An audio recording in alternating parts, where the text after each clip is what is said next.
Bilingual study में आपका most welcome है। जी हाँ दोस्तों, आपके लिए मैं SIL Hindi NLH national language Hindi जो है सेकंड इंडियन लैंग्वेज इसको बोलते हैं SIL हिंदी, यानी नन हिंदी भी इसको बोलते हैं। इसका सब्जेक्टिव आंसर आपने सही सुना कि SIL हिंदी जो उर्दू स्टूडेंट के लिए हिंदी होता है, सातवां का हिंदी उसमें नौवां में चलता है, उसका सब्जेक्टिव आंसर की लेकर के मैं उपस्थित हूँ। वीडियो को लाइक कर दें, कमेंट शेयर करना ना भूलें। उर्दू का ऑब्जेक्टिव मैं डाल चुका हूँ, हिंदी का भी ऑब्जेक्टिव डाल चुका हूँ। अगर आपने नहीं देखा तो डिस्क्रिप्शन में लिंक है, वहाँ जा करके देख लें। अगर आपको उर्दू का सब्जेक्टिव चाहिए, उर्दू का ऑब्जेक्टिव तो डाल दिया गया, तो कमेंट जरूर करें, यस लिख दें सिर्फ, ज़्यादा कुछ नहीं। वीडियो को लाइक कर दें, चैनल में नए हैं तो चैनल को सब्सक्राइब कर दें और यस लिख दें, ठीक है।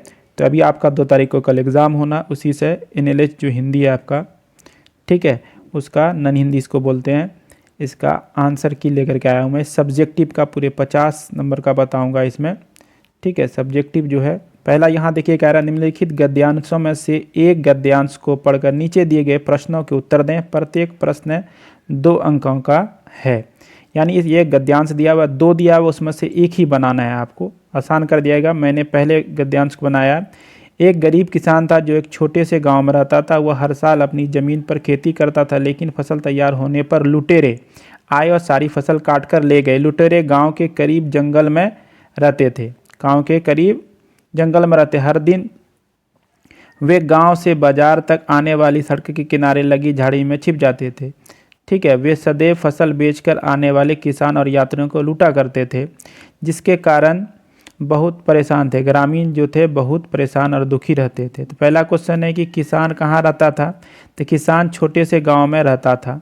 दूसरा है कि वह हर साल क्या करता था, वह हर साल अपनी ज़मीन पर खेती करता था। क्या करता था? अपनी ज़मीन पर खेती क्या करता था। फसल तैयार होने पर क्या हुआ, फसल तैयार होने पर लुटेरे आए और सारी फसल काट कर ले गए। लुटेरे कहाँ रहते थे, तो लुटेरे जो आपका आंसर हो जाएगा, लुटेरे यहाँ देखिए गांव के करीब जंगल में रहते थे, गांव के करीब जंगल में रहते थे। अगला क्वेश्चन देखते हैं, जहाँ पर वो बाजार जाने वाली सड़क के किनारे छिप जाते, जंगल में रहते थे और वहाँ पर झाड़ी में छिप करके ग्रामीण को परेशान करते। ग्रामीण क्यों परेशान रहते थे? ग्रामीण लुटेरे की लूट से परेशान रहते थे। तो ये हो गया आपका एक क्वेश्चन, ठीक है, यही क्वेश्चन है। अब यहाँ पर देखिए दूसरा आपका, मेरे स्वराज का ध्येय अपनी सभ्यता के अक्षुण्ण बनाए रखना। तो इसमें से आप इसको देख लीजिए, इसमें से भी ये स्वराज का ध्येय क्या, लेखक किन बातों को एक ही बनाना है। अब क्वेश्चन नंबर देखिए दूसरा नंबर क्वेश्चन में देखिए क्या कह रहा है। दूसरे नंबर में कह रहा है कि निम्नलिखित गद्यांश में से एक गद्यांश को पढ़कर नीचे दिए गए प्रश्नों को उत्तर दें। प्रत्येक प्रश्न के 2 अंक हैं। तो यहाँ पर भी वही बात कह रहा है कि हमारी धरती ने बापू को जन्म दिया। बापू मतलब महात्मा गांधी जी। इस महापुरुष ने देश की पराधीनता की बेड़ियां काटी और देश की प्रतिष्ठा को संसार में ऊंचा ले गए। वे विश्व शांति और विश्व बंधुत्व का अपना स्वप्न पूरा नहीं कर सके थे। वीडियो को लाइक जरूर कर दें, कमेंट कर दें, ये चाहिए कि नहीं चाहिए आप लोग को उर्दू का। चैनल में नए हैं तो चैनल को सब्सक्राइब कर दें। बहुत मेहनत करना पड़ता है, क्वेश्चन टाइप करना पड़ता है। आगे आप देखिएगा टाइप किया हुआ क्वेश्चन मिलेगा। और इसका अगर आपको PDF चाहिए तो आप लिंक मैं डिस्क्रिप्शन में जो दिया हुआ टेलीग्राम का लिंक, उसमें जा करके इसका सब्जेक्टिव आप जो क्वेश्चन यहाँ दिखाया जाएगा वही उसका आंसर जो है वहाँ आपको हूबहू मिल जाएगा। तो महात्मा गांधी मानवता की रक्षा करते हुए अपने प्राण त्याग दिए, ठीक है। तो आप देखिए यहाँ क्वेश्चन क्या बना, हमारी धरती ने किसे जन्म दिया, तो हमारी धरती ने बापू यानी गांधी जी को जन्म दिया। दूसरा क्वेश्चन देखिए क्या हो जा रहा है, दूसरा क्वेश्चन क्या बन रहा है। दूसरे क्वेश्चन में महात्मा जी ने हमारे लिए क्या किया, महात्मा जी ने हमारे लिए पराधीनता की बेड़ियां काटी और देश की प्रतिष्ठा को बढ़ाया। उसके बाद किस स्वप्न को गांधी जी पूरा नहीं कर सके, विश्व शांति और विश्व बंधुत्व के सपनों को गांधी जी पूरा नहीं कर सके। अगला देखिए क्या कह रहा है, किसने मानवता की रक्षा करते हुए अपने प्राण त्याग दिए, तो गांधी जी ने मानवता रक्षा करते हुए अपने प्राण त्याग दिए। गद्यांश का उचित शीर्षक क्या हो जाता है, हमारी धरती के वीर बापू या हमारी धरती के वीर जो है महापुरुष, दोनों लिख सकते हैं आप। अब दूसरा यहाँ पर दिया है कि पंडित जवाहरलाल नेहरू जी का जन्म 14 नवंबर 1889 को इलाहाबाद में हुआ। तो उनके पिता मोतीलाल नेहरू बड़े नामी बैरिस्टर थे। जब 1 रुपये का 20 सेर चावल मिलता था, पंडित मोतीलाल की मासिक आय लगभग 30,000 थी। ऐसे प्रतिभाशाली पिता के इकलौते पुत्र होने का सौभाग्य पंडित नेहरू को प्राप्त हुआ था। पंडित जवाहरलाल नेहरू की शिक्षा की शुरुआत घर पर हुई। 15 वर्ष की उम्र में इंग्लैंड के सुप्रसिद्ध स्कूल हैरो में भेजे गए। अब इससे है आप बना लीजिएगा यहाँ पर, लेकिन आपको एक ही बनाना है, इसलिए उसमें टाइम बर्बाद करना बेकार है मेरे ख्याल से। अब देखिए, निम्नलिखित किसी एक विषय में 200 से 250 शब्दों में निबंध लिखें। तो मैंने आज जो यहाँ निबंध के लिए चुना है वो है राष्ट्रीय एकता, यानी ऑप्शन ए जो है आपका बिल्कुल सही है। यहाँ पर देखिए, इसमें से आप किसी एक को बना सकते हैं। राष्ट्रीय एकता को मैंने चुना है। राष्ट्रीय एकता।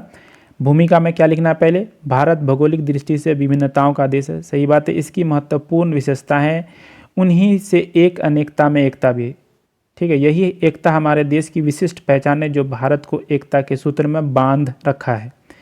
अब इसके बाद देखिए आगे कह रहा, भारत में राष्ट्रीय एकता का महत्व। भारत में संसदीय प्रणाली की सरकार है।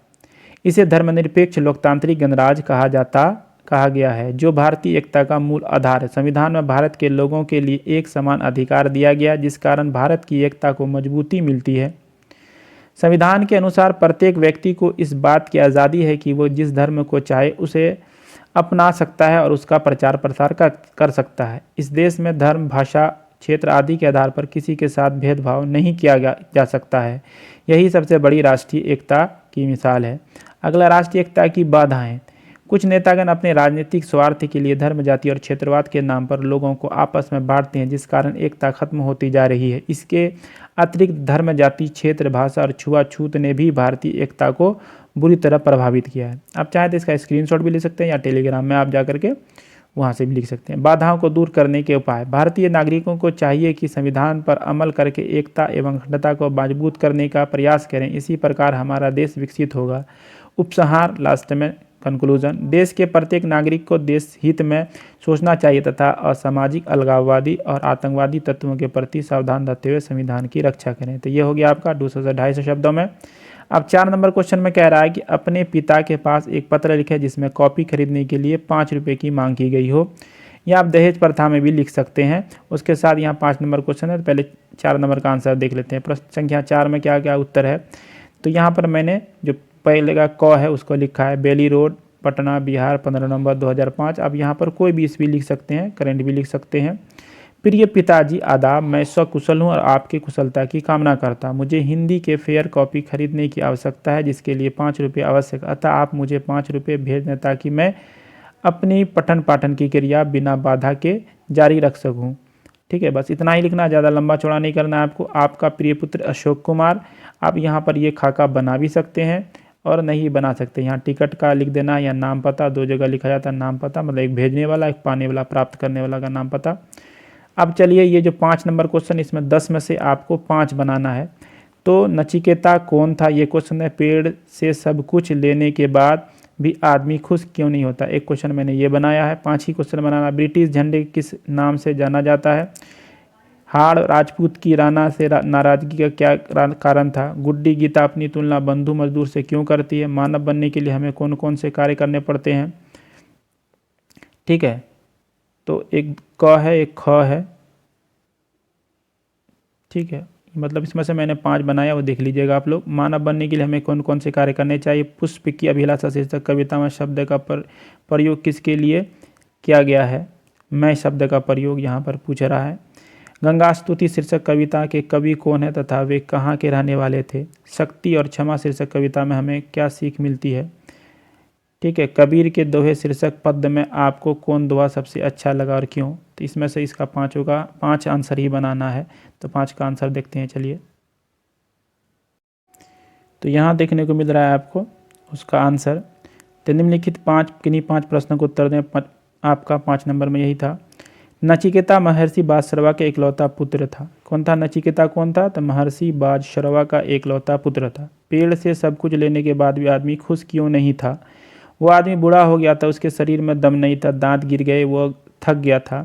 पेड़ से पत्ते, टहनी, तने लेकर वह पेड़ को ढूंढ बना चुका था। उसे आराम की आवश्यकता थी। आराम करने की जगह उसके नज़र में नहीं आ रही थी, इसलिए पेड़ से सब कुछ लेने के बाद भी वो आदमी खुश नहीं था। तीसरा यहाँ पर आपका घ में है, वहाँ राजपूतों की राणा से नाराजगी का क्या कारण था। बूंदी का नकली किला बनाकर राणा के द्वारा जीतना यह हाड़ राजपूत बूंदी का अपमान माना, इसी से वे राणा से नाराज थे। अगला, पुष्प की अभिलाषा शीर्षक कविता में मैं शब्द का प्रयोग किसके लिए किया गया था? पुष्प की अभिलाषा में मैं का प्रयोग पुष्प के लिए किया गया। किसके लिए? पुष्प के लिए। अगला, गंगा स्तुति कविता के कवि कौन है तथा वे कहाँ के रहने वाले थे? तो गंगा स्तुति कविता में मैथिली कोकिल कवि विद्यापति हैं। गंगा स्तुति कविता के कवि मैथिली कोकिल कवि विद्यापति और गंगा के किनारे रहने वाले थे। निम्नलिखित प्रश्नों में से किन्हीं एक प्रश्न का उत्तर दें। यह आपका 6 नंबर का प्रश्न है। तो निम्नलिखित पंक्तियों के भावार्थ स्पष्ट कीजिए। आपका तो भावार्थ है इसमें उसका ख नंबर जो है, ठीक है। तो ख नंबर है यहाँ पर, चाह नहीं सम्राटों के शव पर हे हरि डाल जाऊं, चाह नहीं देवों के सिर पर चढ़ूं भाग पर इठलाऊं। प्रस्तुत पंक्तियां हमारी पाठ्यपुस्तक की कविता पुष्प की अभिलाषा से ली गई है, जिसके रचयिता माखन लाल चतुर्वेदी हैं, ठीक है। प्रस्तुत पंक्ति का भावार्थ इस प्रकार है, हे प्रभु हमारी अभिलाषा सम्राटों के मृत शरीर पर डाले जाने की नहीं और देवताओं के सिर पर चढ़कर अपने को भाग्यशाली माने, ऐसी भी हमारी अभिलाषा नहीं है। तो ये रहा आपको 50 के 50 नंबर का सब्जेक्टिव आंसर। आपको वीडियो पसंद आया तो लाइक कमेंट शेयर करना ना भूलें। अगर आपको इसका PDF चाहिए तो टेलीग्राम का लिंक दिया हुआ है, वहाँ पर मैं शेयर कर दूंगा, वहाँ से आप लोग जा करके ज्वाइन करके टेलीग्राम को इसका लिंक ले सकते हैं। तो चलिए आपसे मिलते हैं अगले वीडियो में, तब तक के लिए धन्यवाद।